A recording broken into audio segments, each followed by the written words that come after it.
Video on చేయలేదు. అయ్యా టీవీనేనా? 9 TV.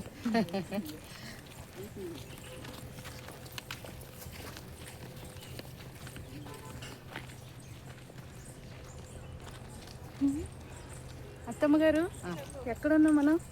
సగం దూరంలో ఉన్నాం. కాలభైరవ స్వామి గుడి. కాలభైరవ స్వామి గుడి దగ్గరికి వస్తున్నాం నడుచుకుంటా. 3 కిలోమీటర్ల దూరం అన్నమాట. నడాలి 3 కిలోమీటర్లు.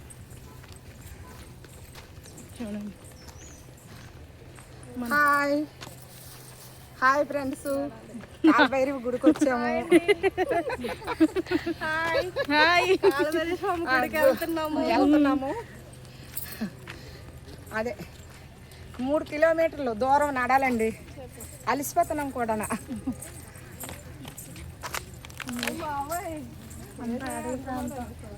అంతా అడవి ప్రాంతమే. మరి విశాఖపట్నంలో సింహాచలం దగ్గర కాలభైరవ గుడి అని చెప్పండి. మీ ఏంటంటారు?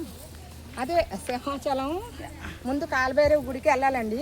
తర్వాత కాలభైరవ గుడి దర్శించుకొని సింహాచలం వెళ్ళాలి. ప్రతి అమావాస్యకి కాలభైరవ గుడి ఖాళీ ఉండదు. ఎందుకు ఉండదు అంటే అమావాస్య రోజు మంచిదానని అంటారు. అంటే కొన్ని చెప్పడం రావట్లేదండి. ఏవైనా చిక్కులు అవి ఉంటే తొలుగుతాయని చెప్పేసి అందరు కూడా నమ్మకంగా కాలభైరవ గుడికి వస్తారు. వచ్చి పూజలు చేసుకుంటారు. సింహాచలానికి క్షేత్రపాలకుడు కాలభైరవుడు అండి. ముందుగా కాలభైరవుని దర్శించుకొని అప్పుడు సింహాచలం దర్శనానికి వెళ్ళాలి రూల్గా. అదే కానీ జనానికి తెలియక డైరెక్ట్ సింహాచలం వెళ్ళిపోతారు. అందుకనైనా కాలభైరవుడు దర్శనం చేసుకొని సింహాచలం దర్శనానికి వెళ్ళాలండి. అందుకనే ఇక్కడికి వచ్చి అక్కడ తప్పనిసరి వెళ్ళాలి.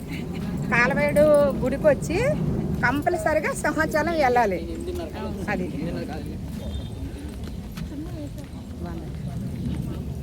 సూపర్గా వచ్చింది. అదే